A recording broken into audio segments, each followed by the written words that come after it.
Taste the Daily.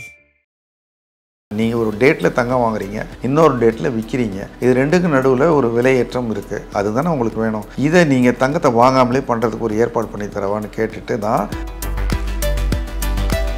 அமெரிக்காவில் வேறு federal rate வட்டியை குறைப்பாங்கன்னு நம்பிக்கிட்டு இருந்தாங்க. வட்டி குறைக்க போகிறாங்கங்கிற ஒரு ஏற்பாட்டில் தங்கத்தினுடைய விலையும் ஒரு குறிப்பிட்ட லெவலில் இருந்தது. இப்போ வட்டியை குறைக்க மாட்டோன்றாங்க. அதனால இந்த மாதிரி குழப்பங்கள் காரணமாக இப்போதைக்கு ஒரு பாய்ச்சல் செய்திருக்கிறது தங்கத்தினுடைய விலை.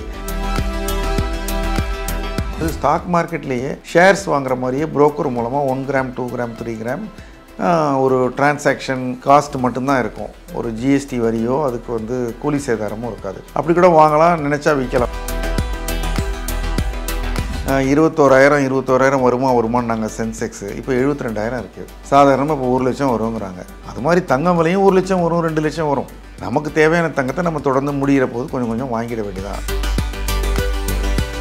டிஜிட்டல் கோல்டுனா நம்ம அது சேஃப்கார்ட் பண்ண வேண்டாம், நேம் ட்ரான்ஸ்ஃபர் பண்ண வேண்டாம், அதுக்கப்புறம் வாங்குற போது கோல்டு தானான்னு செக் பண்ண வேண்டாம். அதற்கு டிரான்சாக்ஷன் காஸ்ட்டு கம்மி.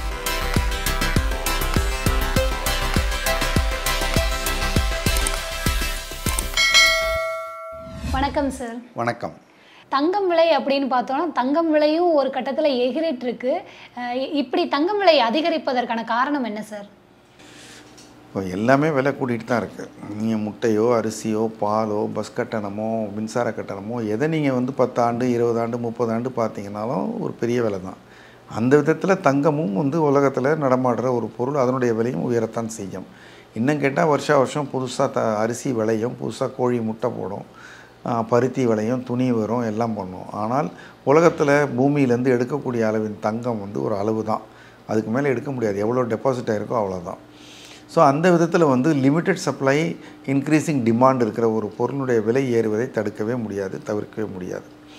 ஆனால் இப்போதைக்கு என்ன பண்ணியிருக்காங்கன்னா, இதை தங்கத்தை வாங்குறவங்கள 2 கேட்டகரியாக பிரித்து, ஒன்று தங்கத்தை நகையாக போட்டுக்கிறதுக்கு ஆசைப்பட்டு வாங்குறவங்க, இன்னொன்று தங்கத்தினுடைய விலை ஏறிக்கிட்டே இருக்குது, நம்ம வாங்கி வச்சா விலை ஏறி அதில் ஒரு லாபம் பார்க்கலான்னு அதை ஒரு இன்வெஸ்ட்மெண்ட் ஆப்பர்ச்சுனிட்டியாக பார்க்குறவங்க. இப்போது இன்வெஸ்ட்மெண்ட் ஆப்பர்ச்சுனிட்டியாக பார்க்குறவங்கள செக்ரிகேட் பண்ணி, உங்களுக்கு இன்வெஸ்ட்மெண்ட் ஆப்பர்ச்சுனிட்டினா என்ன, நீங்கள் ஒரு டேட்டில் தங்கம் வாங்குறீங்க, இன்னொரு டேட்டில் விற்கிறீங்க, இது ரெண்டுக்கும் நடுவில் ஒரு விலையேற்றம் இருக்குது, அதுதானே உங்களுக்கு வேணும். இதை நீங்கள் தங்கத்தை வாங்காமலே பண்ணுறதுக்கு ஒரு ஏற்பாடு பண்ணி தரவான்னு கேட்டுட்டு தான் சாவரின் கோல்டு பாண்டு இன்ட்ரடியூஸ் பண்ணியிருக்காங்க. அந்த பாண்டை வாங்கினா நம்ம எத்தனை இப்போ 5 கிராம் தங்கம் வாங்கணும்னு நினச்சோம்னா 5 கிராமுக்கு உண்டான பணத்தை நம்ம கொண்டு போய் கொடுத்தால் அதற்கு உண்டான தங்கத்துக்கு சர்டிஃபிகேட் கொடுத்துருவாங்க. அந்த சர்டிஃபிகேட்டில் வாங்குகிற ஒரு பேர் இருக்கும், அவர் எத்தனை கிராம் தங்கத்துக்கு பணம் கொடுத்தாருன்னு இருக்கும், அந்த கிராம் இருக்கும், இத்தனை கிராம் அப்படின்னு இருக்கும். அந்த சர்டிஃபிகேட் கவர்மெண்ட் இஷ்யூ பண்ணுறது 8 இயர்க்கான வருடாந்திர பாண்டு. 24 வாங்கினீங்கன்னா 32 அவங்க இஷ்யூ பண்ணுற போது தான் டேட் போடுவாங்க. ஸோ அத்தனை வருஷம் நீங்கள் வச்சுருந்தீங்கன்னா வச்சிருக்கிற ஒவ்வொரு வருஷத்துக்கும் அந்த நீங்கள் போடுற போது என்ன விலை இருந்ததோ தங்கம், அதற்குண்டான வட்டி உங்களுக்கு கிடைக்கும். 2.5% வட்டி கிடச்சிரும் வருஷம். ஸோ நீங்கள் அது எப்போ முடியுதோ அப்போ உங்களுக்கு அதே கிராம் என்ன விலை இருக்கோ அந்த விலைக்கான பணத்தை கொடுத்துருவாங்க. உதாரணத்துக்கு நீங்கள் உள்ளே போகிற போது வாங்குகிற வருஷத்தில் அதனுடைய விலை 2 லட்சம் இருந்தால், உதாரணமாக நீங்கள் வாங்குகிற தங்கத்தினுடைய மதிப்பு, நீங்கள் திருப்பி வெளியில் வர்ற போது 8 வருஷம் கழித்து நீங்கள் அதை சரண்டர் பண்ணி முடிக்கிற போது அது கிட்டத்தட்ட ஒரு 4 லட்சம் இருந்தால் உங்களுக்கு 4 லட்சம் ரூபாய்க்கு உண்டான தங்கத்தை கொடுத்துருவாங்க. நீங்கள் தங்கமாக வேணால் வாங்கிக்கலாம், அல்லது 4 லட்ச ரூபா பணமாக வாங்கிக்கலாம். இடையில் அதற்கான வட்டி உங்களுக்கு கிடச்சிருக்கு. அப்போது நீங்கள் தங்கத்தை நேரையே தொடாமல் பார்க்காம வாங்காமல் நீங்கள் அந்த தங்கத்தோட லாபத்தை எடுத்துக்கொள்ளலாம் என்பது தான் திட்டம். இதன் மூலமாக முதலீட்டுக்கு தேவைப்படுகிற தங்கத்தினுடைய அளவு குறைந்து, இறக்குமதியினுடைய அளவு குறைந்து, வெவ்வேறு விதங்களில் பொருளாதாரத்துக்கு ஒரு உதவியாக இருக்குது. அப்போ இப்போ நீங்கள் சொல்கிறத வச்சு பார்க்குறப்போ ஃப்யூச்சரில் இன்னும் தங்கம் விலை ஏறிட்டு தான் இருக்குமா சார்? குறையிறதுக்கான வாய்ப்பு இல்லையா? தங்கம் நேச்சுரலாக ஆர்கானிக்காக விலை ஏறும். அது தவிர எப்போயெல்லாம் உலகத்தில் ஒரு பெரிய சிக்கல் வருது, ஆபத்துக்கள் வருதுன்னு தோணுதோ அப்போயெல்லாம் என்ன பண்ணுறாங்கன்னா, பணத்தை மற்ற முதலீடுகள்லேருந்து எடுத்து, மற்ற முதலீடுகளில் பணம் காணாமல் போயிடும், பிரச்சனை ஆகிடுங்கிற போது தங்கத்தில் தான் எப்படியும் பணம் தொலையாதுன்னு சொல்லி பெரிய முதலீட்டாளர்கள் தங்கத்துக்குள்ளார வந்துடுறாங்க. அப்படித்தான் இப்போ சமீபத்தில் ஈரான் மேலே பாலஸ்டைன் இஸ்ரேல் அந்த கான்ஃப்ளிக்டில் இஸ்ரேல் ஈரான் மேலே ஒரு அடி அடிச்சிருக்கான்.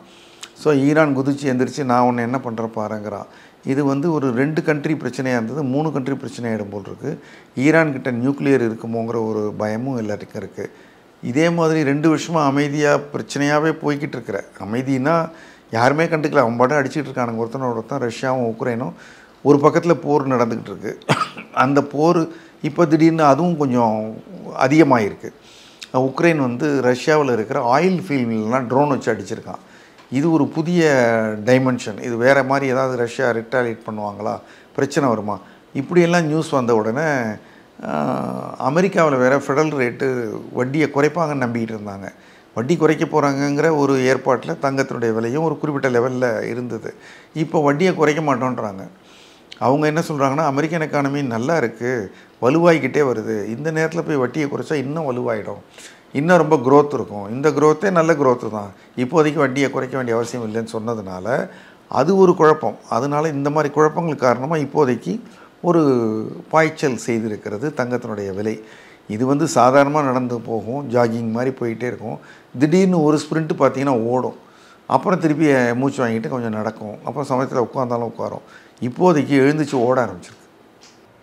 எந்த அளவுக்கு இன்னும் எவ்வளோ வரைக்கும் தங்கம் விலை ஏறிட்டு இருக்கும் சார்? அதாவது வந்து தொடர்ந்து ஏறிக்கொண்டே தான் இருக்கும். எந்த விலையை எப்போ தொடுன்னு தான் தெரியாது. இது வந்து தங்கம் 10,000 ரூபா இருந்தது, இன்றைக்கி 50,000 ரூபா இருக்குது. அதே மாதிரி இண்டெக்ஸ் பார்த்தீங்கன்னா நீங்கள் 21,000 வருமானு நாங்கள் சென்செக்ஸு இப்போ 72,000 இருக்குது. சாதாரணமாக இப்போ 1 லட்சம் வருங்கிறாங்க. ஸோ காலப்போக்கில் எல்லாமே கூடும். சம்பளம் வந்து 1000 ரூபா வாங்கிட்டு இருந்தவங்களாம் இன்றைக்கி 20,000 வாங்குறாங்க, 20,000 வாங்கிட்டு இருந்தவங்க 2 லட்சம் வாங்குறாங்க, 1 கோடி சம்பளம் வாங்குறவங்களும் இருக்காங்க. இது ஒரு 20 வருஷம் முன்னாடி சொல்லி தான் வாயை பிளந்துருப்பாங்க, 1 கோடி சம்பளமானு. இன்றைக்கி 1 கோடி பத்தலைங்கிறாங்க. அது மாதிரி தங்கம் விலையும் 1 லட்சம் வரும், 2 லட்சம் வரும், காலப்போக்கில் வரும்.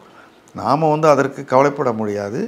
நமக்கு தேவையான தங்கத்தை நம்ம தொடர்ந்து முடிகிற போது கொஞ்சம் கொஞ்சம் வாங்கிட வேண்டியதான். அட் ஒன் டைம் பல்காக வாங்கக்கூடாது. அதுதான் நம்ம வந்து ராங் டைமிங் ஆகி ப்ரைஸில் மாட்டிக்கும். சார், இப்போ நீங்கள் சொன்னீங்க ஒரே டைமில் நம்ம கோல்டு அதிகமாக வாங்கக்கூடாது அப்படின்ற மாதிரி சொன்னீங்க. இந்த டைமில் கோல்டு இன்வெஸ்ட்மெண்ட் பண்ணுறது கரெக்டாக சார்? கோல்டு வந்து ஒரு பெரிய இன்வெஸ்ட்மெண்ட் ஐடியா கிடையாது. கோல்டுங்கிறது வந்து ஒரு ஹெட்ஜிங் ப்ராடக்ட்டு, ஒரு ஹோர்டிங் ப்ராடக்ட்டு. பணம் பிரச்சனையான நேரத்தில் வைக்கிற இதை தான் முதலாளிகள் பார்க்குறாங்க. அப்புறம் வேறு ஏதாவது நம்ம வாங்கியிருக்கோம், அது விலையிறங்கன்னா இது ஏரியாவது காப்பாற்றுட்டுன்னு ஹெட்ஜ் பண்ணிக்கிறாங்க. இதுலேருந்து ரெகுலராக ஒரு இன்கமும் வராது. இப்போ நிலம்னா விளையும், ஸ்டாக்ஸ்னால் டிவிடெண்ட் வரும், எஃப்டினா இன்ட்ரெஸ்ட் கொடுப்பாங்க. தங்கத்துலேருந்து ஒன்றுமே வராது. அது விலையேறது மட்டும்தான் அதில் லாபம். ஆனால் அது விலை ஏறுறது மட்டுமே அதனுடைய பழக்கம் இல்லை. ரொம்ப ஏறிடுச்சுன்னா இறங்கும், ரொம்ப நாள் சும்மா இருக்கும், அப்புறம் ரொம்ப ஏறும். அதனால் ஒரு ப்ரிடிக்ட் பண்ண முடியாத ஒரு ஒரு ஒரு சார்ட்டு இப்படித்தான் இதை போட முடியாத ஒரு பொருள். லாங் டேர்மில் ஏறிக்கிட்டே இருக்கும், பாதுகாப்பானது. இது 2 தான் அதனுடைய நல்ல ஃபீச்சர்ஸ். அப்படி பண்ணுறவங்க எஸ்ஐபி மாதிரி ஒரு மந்த்லி 1 கிராம், 1/2 கிராம், அதை விட கம்மியாக கூட வாங்க முடியும், அப்படிலாம் இருக்குது. ஃபிசிக்கல் கோல்டாக வாங்கலாம், இல்லைன்னா நீங்கள் வந்து பாண்டு வாங்கலாம், செகண்டரி மார்க்கெட்டில் கிடைக்கும். கவர்மெண்ட் இஷ்யூ பண்ணுற போது வாங்க விட்டுட்டா கூட நீங்கள் செகண்டரி மார்க்கெட்டில் வாங்கிக்கலாம் கோல்ட் பாண்டை. அது நீங்கள் ஸ்டாக் ப்ரோக்கரை ட்ரை பண்ணணும், அல்லது ஸ்டாக் மார்க்கெட்லேயே ஷேர்ஸ் வாங்குற மாதிரியே புரோக்கர் மூலமாக 1 கிராம் 2 கிராம் 3 கிராம் ஒரு டிரான்சாக்ஷன் காஸ்ட் மட்டும்தான் இருக்கும். ஒரு ஜிஎஸ்டி வரியோ அதுக்கு வந்து கூலி சேதாரமும் இருக்காது. அப்படி கூட வாங்கலாம், நினச்சா விற்கலாம். ஒவ்வொரு ஃபோன் கால், ஒவ்வொரு click in the phone through our trading platform வாங்கலாம், விற்கலாம். டிஜிட்டலாக கோல்டில் வந்து இன்வெஸ்ட்மெண்ட் பண்ணுவாங்க, அதற்கான பெனிஃபிட்ஸ்லாம் என்ன சார்? டிஜிட்டல் கோல்டுனால் நம்ம அது வந்து சேஃப்கார்ட் பண்ண வேண்டாம், நேம் ட்ரான்ஸ்ஃபர் பண்ண வேண்டாம், அதுக்கப்புறம் வாங்குற போது கோல்டு தானான்னு செக் பண்ண வேண்டாம், அதற்கு வந்து டிரான்சாக்ஷன் காஸ்ட்டு கம்மி. சார், அப்படி பார்த்தோம் அப்படின்னா இப்போ கூகுள், பேடிஎம்லாம் வந்து இந்த டிஜிட்டல் கோல்டு சேல் பண்ணிகிட்டு இருக்காங்க. இது வந்து அதெல்லாம் சேஃபாக சார் அப்படி பண்ணுறதெல்லாம்? நான் டிஜிட்டலில் வந்து கோல்டுங்கிறது கூகுளோ பேடிஎம்மோ நான் சொல்லலை. நான் சொல்கிறது நீங்கள் ஸ்டாக்ஸ் வாங்குற மாதிரி, ஒரு Reliance, SBI, Tata consultancy share வாங்குற மாதிரி ஸ்டாக் புரோக்கர் மூலமாக வாங்குகிற national stock exchange, Bombay stock எக்ஸ்சேஞ்சில் விற்கிற கோல்டு சொல்கிறேன். அதுதான் எனக்கு தெரிந்த சேஃபான கோல்டு. அப்போது வந்து இதை வந்து இந்த கோல்டு இன்வெஸ்ட்மெண்ட் வந்து எந்த மாதிரியான பீப்புள்ஸும் பண்ணலாமா சார்? இப்போ மிடில் கிளாஸ் ஃபேமிலிஸ் இருக்காங்க, ஒரு எலைட் பீப்புள்ஸும் இருக்காங்க, யார் வேணாலும் இதில் இன்வெஸ்ட் பண்ணலாம்? யார் வேணாலும் பண்ணலாம். பட் நான் அதை யோசிச்சு பார்த்தேன், முன்னாடி அப்படி தான் சொல்லுவேன், யார் வேணாலும் பண்ணலான்னு. ஆனால் சில சமயங்களில் அவங்களுக்கு அதை என்ன பண்ணுறதுன்னு தெரியாது, பாஸ்வேர்டு போயிடுச்சுன்னா என்னன்னு தெரியாது. ஸோ இப்போ அவங்களே ஒரு டிமேட் அக்கௌண்ட் திறந்துருக்காங்க, எல்லாம் பண்ணியிருக்காங்க, அது மெயிலில் வந்துட்டுருக்கோம், அது பார்க்காம இருந்தாங்க, அதை பார்க்க தெரியாது. யாராவது கேட்டால் சில பேர் வந்து அவங்க பேரை சொல்கிறாங்க மெயில் ஐடின்னு, அவங்க பாஸ்வேர்டுன்னு கேட்டால் மெயில் ஐடியை சொல்கிறாங்க. அப்படி அதை பற்றி ஒரு புரிதலே இல்லாதவங்களை கொண்டு போய் யாராவது உள்ளே தள்ளி விட்டாங்கன்னா அன்னைக்கு நல்லா இருக்கும், அதுக்கப்புறம் அவங்களால வெளியில் வர முடியாது. எல்லா சமயத்துலேயும் அவங்களால அதை உதவியை பெற தெரிஞ்சவங்களுக்கே நிறைய அவங்களுக்கு எழுதி வச்சுக்கிட்டு பார்க்கவே தெரியல. அதனால ஒரு டிஜிட்டல் லிட்ரஸி இருக்கவங்களுக்கு டிஜிட்டல் இன்வெஸ்ட்மெண்ட்டு பெட்டர். டிஜிட்டலை பற்றி ஒன்றுமே தெரியாதுன்னா ஃபிசிக்கலே போகிறது சேஃப். போன்ற பல்வேறு தகவல்களை எங்களோட பகிர்ந்துக்கிட்டதுக்கு ரொம்ப நன்றி சார். நன்றி.